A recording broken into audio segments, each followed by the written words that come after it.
제가 프랑스 파리에 갔을 때 제일 인상 깊었던 것이 에콜 42라는 학교였습니다. 아시는 분도 계실 텐데요. 거기는 그 프로그래머 양성하는 학교인데요. 교수가 없습니다. 그 다음에 그 교과서가 없습니다. 근데 그게 어떻게 해서 가능한가? 그냥 입학생들이 거기에 들어가서 컴퓨터 앞에 무조건 앉습니다. 어떤 컴퓨터 앞이든 앉아서 로그인을 한 다음에 제일 처음 프로젝트를 푸는 겁니다. 처음에. 그래서 그 프로젝트 푸는 게 성공하면 우리 그 롤플레잉 게임에서 하듯이 레벨이 하나 올라갑니다. 그럼 또 레벨 2에 해당되는 문제가 새로 나옵니다. 그럼 또 그걸 푸는 거죠. 근데 어느 정도 되면 이제 혼자서 못 풉니다. 그러면 주위에 있는 동료들을 모읍니다. 주위에 있는 동료들 중에서 자기가 평소에 이렇게 어떤 분야의 일을 열심히 하는지를 보고 나서 이제 그 동료를 모아서 팀을 만들어서 팀 프로젝트를 하는 거죠. 그렇게 해서 제 기억으로 레벨 25 정도가 되면은 1년 정도 걸리는데요. 보통 회사에서 4년 정도 경력자보다 실력이 더 좋습니다. 그래서 거기를 나오면 자기가 원하면은 취업률 100%고요. 그리고 또 취업만 하는 게 아니라 거기서 또 창업을 합니다. 그렇게 해서 성공을 하는 거죠. 그래서 그게 정말 굉장히 활발하게 활동이 되고, 그래서 실리콘밸리도 생겼습니다. 실리콘밸리에 이렇게 보면 스탠포드가 뭐라고 합니까? 그 실리콘베이 쪽에 그 서쪽에 있는데요. 바로 버클리가 동쪽에 있는데 그 버클리 바로 밑이 프리몬트라는 그런 도시가 있습니다. 거기에 그 실리콘밸리 42가 있습니다. 거기도 똑같은 그런 일을 하는 거죠. 그런 프로젝트 베이스로 해가지고 그 일을 하는데, 제가 거기 가서 놀란 게 한국 학생이 많더라고요. 그래서 한국 학생들이 저는 한편으로는 자부심을 느끼면서 한편으로는 걱정이 됐습니다.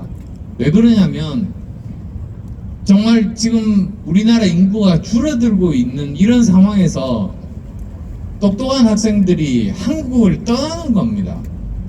사실 거기서 실력을 길러서 거기에서 구글이라든지 애플이라든지 취직을 해서 거기에서 연봉 많이 받으면서 일을 하는 거죠.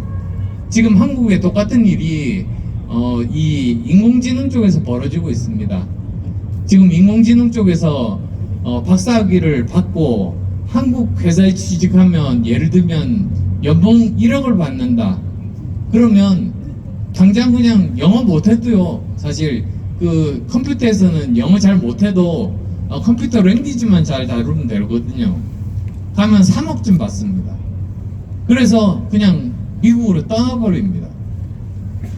우리나라가 지난번에 한번 이렇게 5년마다 어딥니까?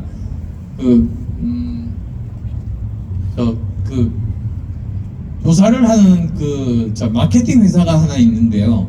거기서 5년마다 이렇게 조사를 한 거 보니까 20년 전만 하더라도 미국은 인재 유입국이더라고요. 좋은 인재들이 계속 들어옵니다. 중국은 인재 유출국이었습니다. 좋은 인재가 나가서 안 들어옵니다. 한국은 인재 유입국이었습니다. 미국에서 교수를 하던 사람도 한국에 교수 자리가 있으면 와서 일을 했거든요.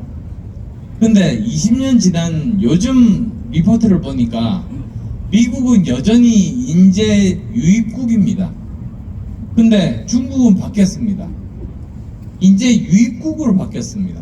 미국에서 좋은 대학에서 교수를 하던 사람들이 중국에 와서 중국을 위해서 열심히 일을 하면서 정말 미국과 상대할 만한 그런 인공지능에 있어서는 정말 선두를 다투는, 어떻게 보면 랭킹은 미국이 더 높지만 뭐라고 합니까?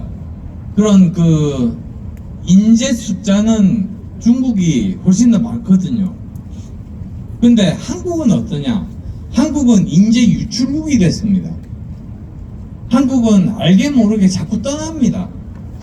그래서 어떻게 하면 이걸 정부 정책적으로 사실 막을 수 있는가? 그게 굉장히 중요합니다. 그냥 단순하게 우리나라가 지금 사람 숫자가 자꾸 줄어들고 있어서 어떻게 하면 출생률을 높일까? 이 문제도 중요하지만 정말 똑똑한 사람들이 한국을 지금 떠나고 있는 이 현상을 정부가 제대로 알고 이거를 막으려면 도대체 어떻게 해야 되는가? 사실 작년에 동원이 떠났습니다. 작년에 우리 연구개발비 10% 삭감했거든요. 그러니까 남아있을 이유가 없는 거죠. 사실 그래서 우리가 정말로 우리나라가 지금 정말 올해가 중요한 시점 같습니다. 변곡점에 서 있습니다. 지금부터 우리가 그런 모든 문제점들을 다 파악해서 우리가 다시 그것을 개선하고 다시 치고 올라갈 수 있을 것인지, 아니면 여기가 마지막 지점이고 결국은 그냥 추락할 것인지, 그걸 결정하는 정말 중요한 순간입니다. 오늘 이런 모임 하자고 저도 정말 기쁜 마음으로 함께한 이유 중에 하나도 이런 말씀 드리고 싶었습니다. 지금 대한민국 위기입니다. 지금은 이런 말씀 해도 되는지 모르겠다. 지금은 정권 교체, 정권 유지 이런 거 아무 소용 없습니다. 어떻게 하면 우리나라를 살릴 수 있을 것인가? 우리나라를 살려야 됩니다. 우리나라가 지금보다 추락할 수는 없습니다. 우리나라 살리기 위해서 저는 정말 진심을 다해서 노력하겠습니다. 여기 계신 여러분들도 함께 마음 모아주시기를 정말 간곡하게 부탁드립니다.